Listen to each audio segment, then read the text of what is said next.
صلاح. امامهم في صناعه الالعاب اليان حديدي، وفي خط الهجوم الثلاثي اسماعيل العود كابيتانو. في الجهه الاخرى لاعب تشيلسي ابراهيم الرباج. راس الحربه هو رامي لقماني يدرب المنتخب المغربي تياغو ومساعدة هشام الحجاج. مثل ما قلت مثل ما ذكرت قمة منتظرة موجودة. طاقم تحكيم اليوم مجددا يلعبها طويلة أمام باتجاه لقماني، لكن الوصول لحارل العود. يمشي اسماعيل العود الكابيتان الأساسي في هذا اللقاء. سلم باص ولكن لبعاد من أنس بالكبشي.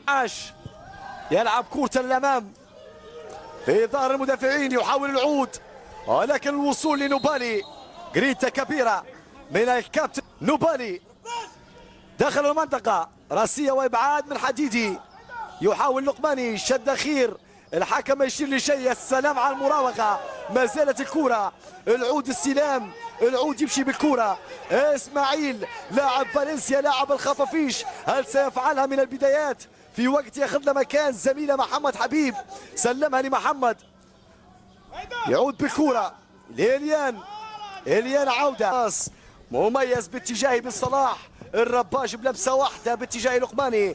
راسيه مسعودي صافره. وهذه المره شرط القياده تتحول لاسماعيل العود. الرباج يا سلام، تدخل اخير مميز جدا جدا جدا من السبعه في المنتخب الجزائري. ياسين عابد. عابد هذه المره بالواجبات الدفاعيه. سلامات لابراهيم الرباج اللي اضاف متعه ورونق من مسعودي. اصل الملعب ادم بن علي. بن علي محاوله ينجح اليان ريفسي. كره عند بن طالب. بن طالب خطير. سلم على اليسار باتجاه العود.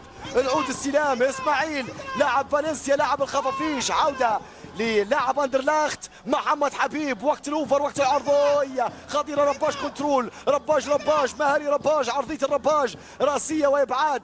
ابعدت الكره. عادت كوري فالمي باس. دوو واحده بينيه. يا سلام وصلت لياسين عابد. عابد داخل المنطقه. نعم امام طاهري. عدى راوغ. عرضيه ممكن وطاهري موجود. ايمن طاهري تالق في الابعاد. ايضا المهمه صعبه لايمن طاهري الظهير الايمن في وجود ياسين عابد. طاهري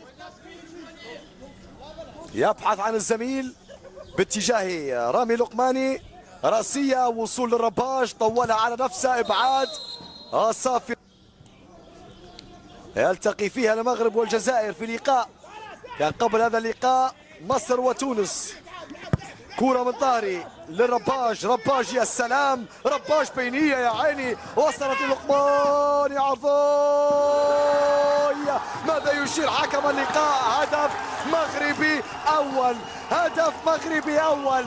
تسديدة دربكة داخل المنطقة. أخطاء دفاعية وفرحة مغربية. فرحة مغربية بعد ربكة دفاعية. هدف أول مغربي عكسي عن طريق دفاعات المنتخب الجزائري. فرحة كبيرة مغربية. والتحية من بيريرا.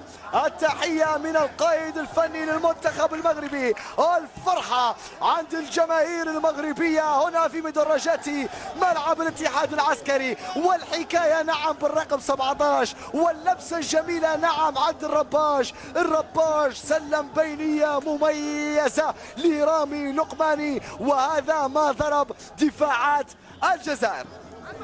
هدف أول مغربي. هذه البينية لقماني توغل سدد بيمينه. هنا الربكة الدفاعية وأخطأ نوبالي ولم يصل لها حارس المرمى اسكندر. يا سلام عليك يا رباش.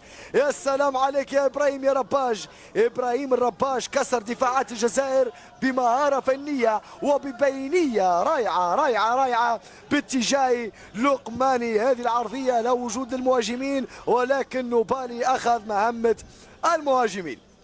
هذه الكرة اللي وصلها لقماني وسددها مسعودي إلى أنس بالكانشي. تدخل من طاهري. سلم باص لوليد نشاب. وليد بينية مميزة باتجاه فالمي. فالمي داخل المنطقة خطير. تسديدة وآدم المعاش. فالمي داخل المنطقة خطير، إمكانيات مميزة لهذا المهاجم لاعب ريني الفرنسي. كنترول حديدي، كنترول مميز رائع جدا من هذا الشاب ابراهيم الرباش. وصل باص لإليان عرضية وحارس المرمى، حارس المرمى اسكندر وصلها. تدرج رائع مميز، باص باتجاه نوبالي لاعب بارادو الجزائري الى بلال داوو لاعب انتراخت فرانكفورت مع كرة خطيرة رائعة. تدرج مميز وتسديدة هب الريح حديدي في مهب الريح مع كرة للرباج. الرباج حاول يسدد، عود يصل بالكرة ويعود. كرة عند اسماعيل، يمشي يتدرج يراوغ يعدي بالمهارة، ولكن طالت كورته واعلن حكم اللقاء محمد علي عن فاول. الفرنسي يحضر نفسه للتنفيذ، يلعب كرة داخل المنطقة، تغيرت في مرة أولى. لقماني في الثانية، حديدي استلام طولها على نفسه والإبعاد من إلياس مكاوي. عادت الكرة عند محمد حبيب، تدخل واضح. لقماني بالكعب، يا سلام. اسماعيل العود، اسماعيل يمشي بالكرة يكسب الامتار بمهارة، يعدي بالثاني يقلها للرباج. الرباج ابراهيم مصدر الخطر الاول، يلعب كرة على القائم الثاني، يا سلام على التايمينج.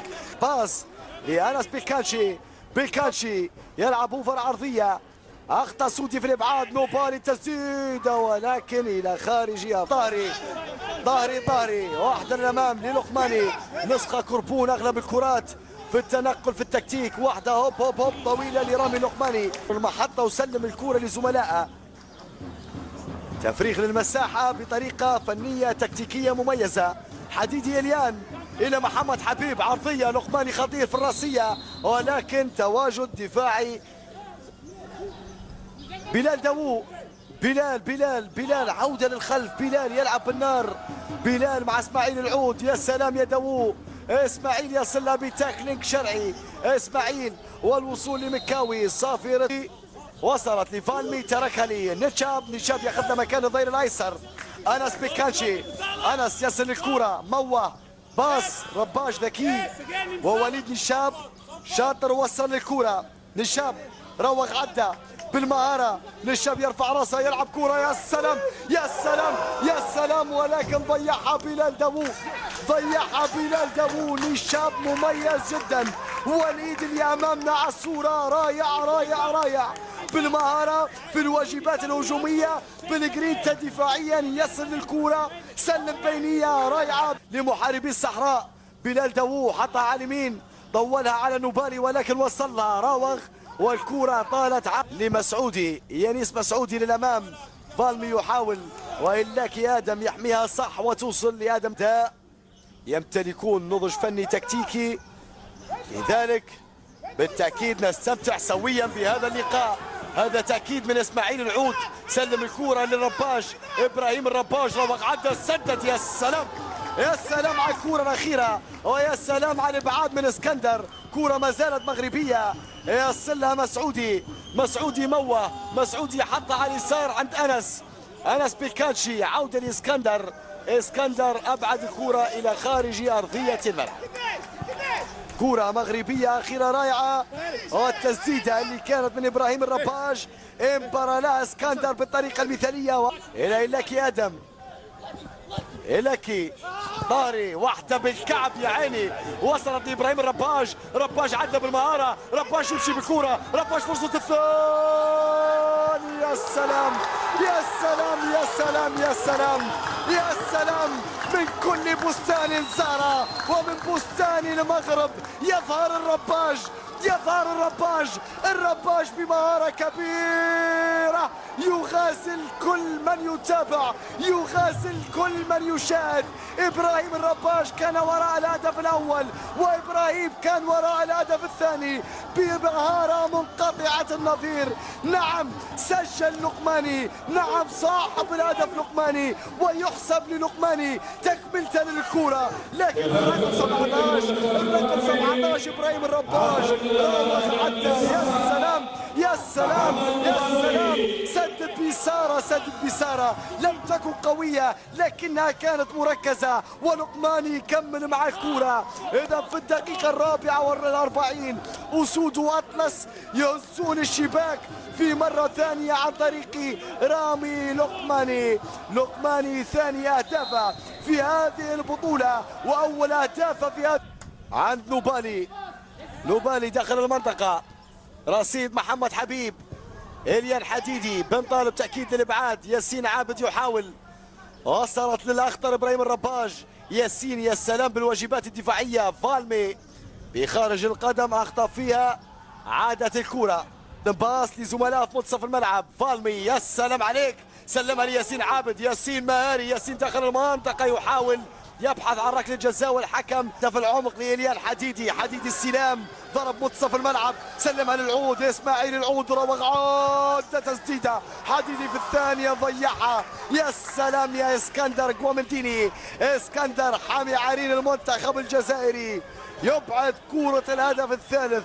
شوف الكرة وشوف الصبر، اسماعيل العود راوغ سد. الطاقم الفني لكلا الفريقين. كرة عند العود، اسماعيل، اسماعيل داخل المنطقة، اسماعيل راوغ، اسماعيل عرضوية، ويا سلام يا اسكندر، يا سلام يا اسكندر، يبعد هدف آخر للمنتخب المغربي بمهارة كبيرة، يبعد هدف آخر بمهارة كبيرة، ينبري الكرة ويبعدها. هذه كرة عابد، ياسين عابد امام ابراهيم الرباش، يلعب عرضيه لمعاش على مرتين، يصل هدف العمق لوليد، عوده لياسين، باصات تكات حركات جزائريه وصلت لانس بيلكاتشي، لعب العرضيه على القائم الثاني هو الاقرب لمعاش، نعم وصلها ادم لمعاش.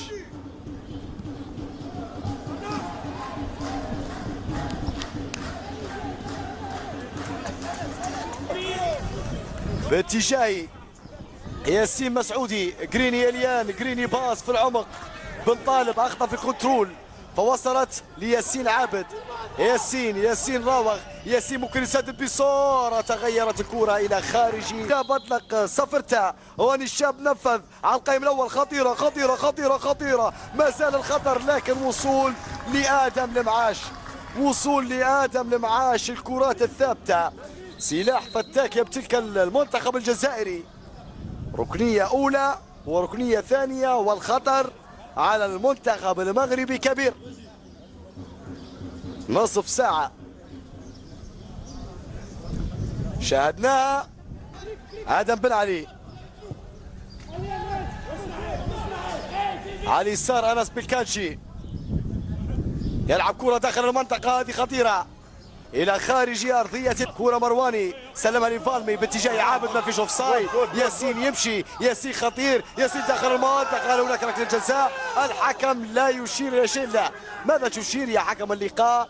الحكم اشار لضربه مرمى، الحكم اشار الى ضربه مرمى لمصلحه المنتخب.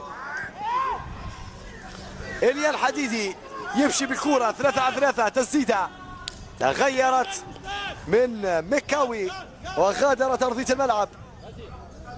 إلياس مكاوي مدافع فريق فولندام الهولندي، طالب دفاع، كرة عن محمد حبيب أبعدت، ولكن ما زال الخطر من إسماعيل العود، التسديدة إلى خارج. محمد فالمي صاحب هدفين مناصفة مع مهاجم المنتخب المغربي لقماني، يسدد كرة من بعيد ويصلها حارس المرمى. كيف سيتعامل لآدم بن علي؟ بن علي يلعب العرضية داخل المنطقة والوصول لآدم المعاش، كرة عند جريني إلياس، كرة باتجاه فالمي وقت العرضية، فالمي راوغ، يا سلام يا سلام يا فالمي، يا سلام، استماتة بوغزير يحاول آدم كونتر اتاك مغربي، يا سلام، عدى دحماس، استماتة رائعة من دحماس، استماتة رائعة من آدم دحماس في التدخل الأخير.